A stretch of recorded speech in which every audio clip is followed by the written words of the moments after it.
toujours un plaisir de vous retrouver sur Proximité Web TV pour votre rendez-vous littéraire au fil des livres.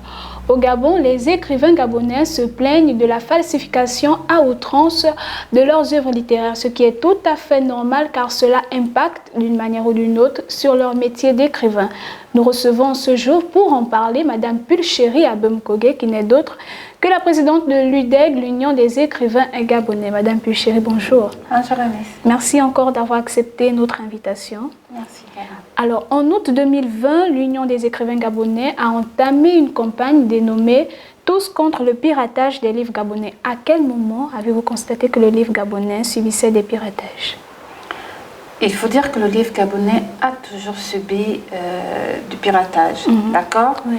Je ne vais pas remonter très loin, sinon vous dire que déjà à l'époque de Sylvine Sam, donc à l'époque de sa présidence, elle avait déjà entamé ce combat-là. D'accord. Et on a même qui avait fait de la prison, quand je parle, qui avait fait les revendeurs malfrats, les mafieux, voilà, les pirates, permettez-moi de dire des choses comme ça, voilà, qui avait fait de la prison. Après Sylvie, nous avons eu Éric Joël Bécalé, qui également a mené le même combat. Et aujourd'hui, j'arrive, le constat reste le même. Voilà. Nos livres sont piratés, nos élèves ont des livres piratés. Et on ne peut pas laisser, c'est-à-dire que tant que le livre gabonais sera piraté, ben, le combat, il va continuer. Il va continuer. En résumé, c'était un constat qui date. Alors, la campagne comptait, ou du moins compte, plusieurs pans. Et vous avez opté en prélude pour la sensibilisation. Comment est-ce que celle-ci s'est-elle déroulée? Mais très bien, si je peux dire ça comme ça. Il faut dire que lorsqu'on a un problème, nous sommes des gens civilisés, on va le dire. Nous avons pensé nécessaire d'aller de faire asseoir la partie adverse, qui n'est autre que les revendeurs de livres, pour ne pas dire des libraires, parce que pour être libraire, il faut avoir une certaine qualification. Voilà, donc des revendeurs de livres pour la majorité, les faire asseoir et leur présenter exactement les conséquences du piratage de livres gabonais. Et voilà, leur dire que désormais, ou encore plus qu'avant, on va vraiment combattre ce fléau, arrivera ce qu'arrivera dans la mesure où s'ils ne prennent pas les mesures nécessaires pour arrêter. D'accord. Alors, quelles sont les causes majeures du piratage? Pourquoi le piratage des livres? Il n'y a pas de cause majeure, parce qu'on n'a pas le droit de prendre ce qui n'est pas à soi. Oui.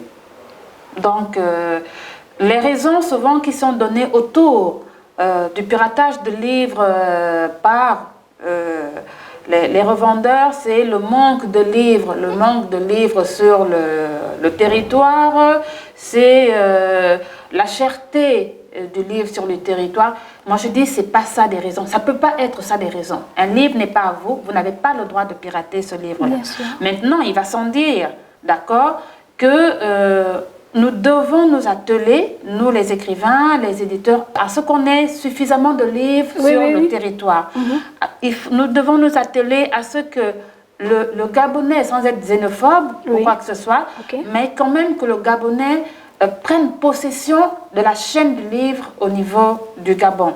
Vous voyez, la majorité, j'ai envie de dire les 80% des libraires au Gabon sont des étrangers. Vous comprenez? C'est pourquoi d'ailleurs il est plus facile pour ces libraires-là de falsifier ces livres. Parce que généralement la falsification, sinon la plus grosse partie de la falsification se fait dans les pays voisins et arrive ici par conteneur. Je crois que c'est un secteur, il faut dire au Gabonais que c'est un secteur qui porte de l'argent, qui a de l'argent. Il faut que le Gabonais lui-même s'approprie, n'est-ce pas, la chaîne du livre au Gabon. Donc, je dis, il n'y a pas véritablement de raison, parce qu'on n'a pas le droit de prendre ce qui n'est pas à toi. Mais il y a des faits qui peuvent expliquer, voilà, les raisons du piratage. Ok, alors les libraires, ou on va dire les revendeurs, parce que vous l'avez dit tout à l'heure, pour être un libraire, il faudrait une certaine qualification. Les libraires sont-ils les seuls responsables de ce phénomène qui existe? Malheureusement, chez nous, non.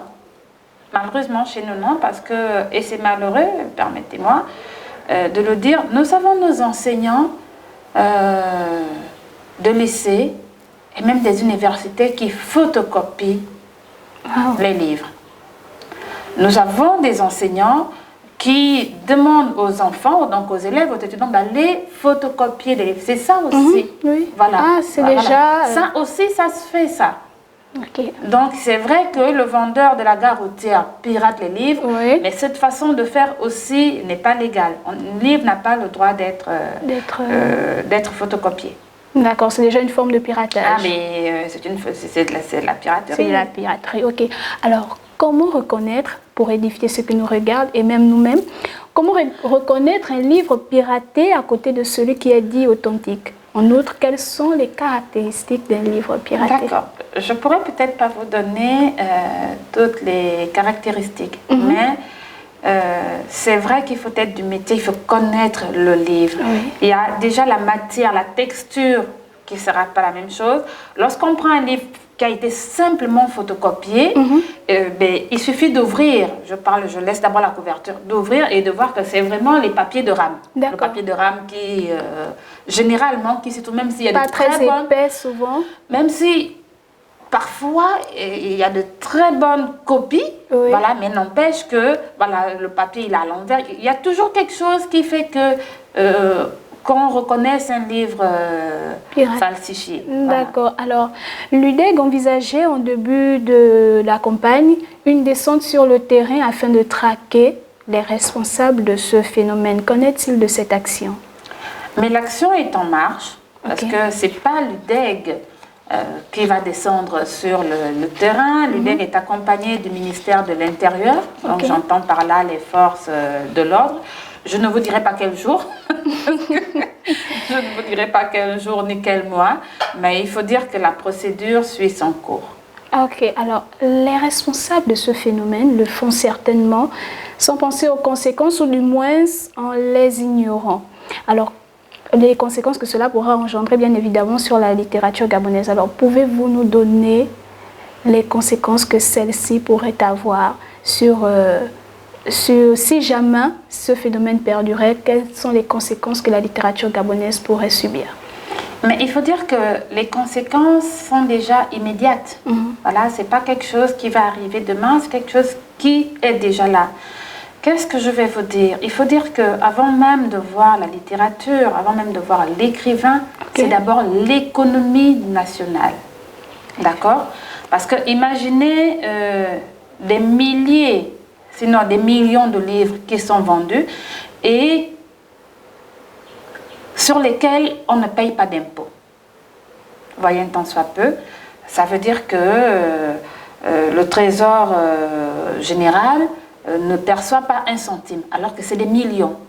Un livre qui est vendu à 5 000, imaginez-vous, lorsqu'on vend 10 000 exemplaires de ce livre-là, combien ça fait? Nous avons ça d'un côté.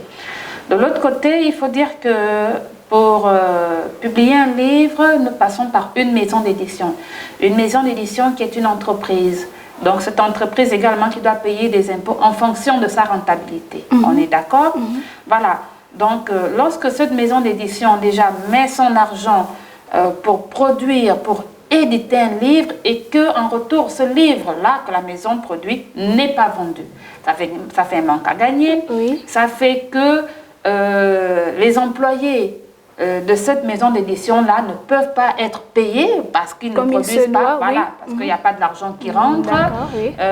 Ça fait quoi? Ça fait que l'écrivain, l'auteur, au final, ne peut pas percevoir des droits parce que son livre n'est pas vendu, bien que publié et bien que sur le marché. Voilà. Et donc, c'est toute l'économie du livre qui est mise à mal, pour ne pas parler de l'économie, parce que c'est un grand pan. C'est beaucoup d'argent. Contrairement à ce qu'on pense, c'est beaucoup d'argent. S'il n'y avait pas d'argent dans le livre, ces vendeurs-là ne falsifieraient pas autant le livre. Le livre rapporte énormément d'argent. Ok, madame. Alors, pour terminer notre émission, c'est un propos recueilli. Alors, nous avons voulu commencer par la sensibilisation avant que nous n'arrivions aux mesures coercitives, avait souligné Madame Pulchérie Abemkogé lors de la campagne en août 2020. Alors, clairement, pour aviser ces personnes-là qui nous regarderont certainement, alors, quelles seront les sanctions infligées à ces personnes? Vous savez, les sanctions, ce n'est pas le DEC qui dit les sanctions. Ok. Ce n'est pas l'écrivain. Nous sommes un pays régi, n'est-ce pas, par des lois. D'accord? Je dis, il y en a qui pensent peut-être que c'est rien du tout que de pirater un livre, c'est rien du tout que de falsifier, c'est rien du tout que de photocopier un livre, mais c'est un crime. Voilà, photocopier un livre, c'est un crime, et comme tout crime, il se doit d'être puni, mais par la prison. Bien évidemment, c'est Voilà. quasiment l'énergie d'une personne qui est là. Par la prison, donc lorsqu'on attrape ces gens-là, ils font de la prison. Ils passent par le tribunal, ils font de la prison, ils payent des droits et intérêts, je crois que c'est comme ça qu'on appelle ça, et ils subissent ce que subissent, je suis désolée, quelqu'un qui va voler une voiture, qui va voler une maison, qui va casser, qui va... C'est un crime simplement. Et comme tout crime, ça se doit d'être puni. Ok.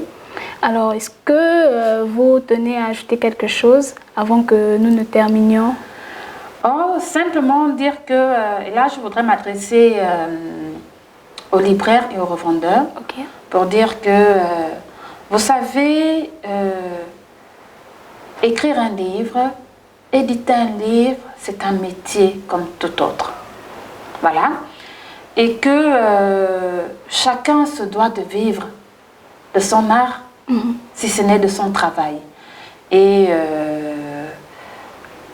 désormais, j'ai envie de dire plus qu'avant, l'Union des écrivains gabonais, dans sa mission de défendre, de promouvoir d'un côté et de défendre également les droits des écrivains, va s'atteler, sinon s'attelle déjà, à ce que ce phénomène-là puisse disparaître. D'accord. Donc on fera ce qu'il faut. Ok. Bon, voilà, chers téléspectateurs, c'est sur ces mots de Madame Pulchéry que notre émission prend fin. Nous vous disons à très bientôt pour un prochain numéro sur Proximité Web TV. Sachez que votre fidélité nous honore. Bye bye.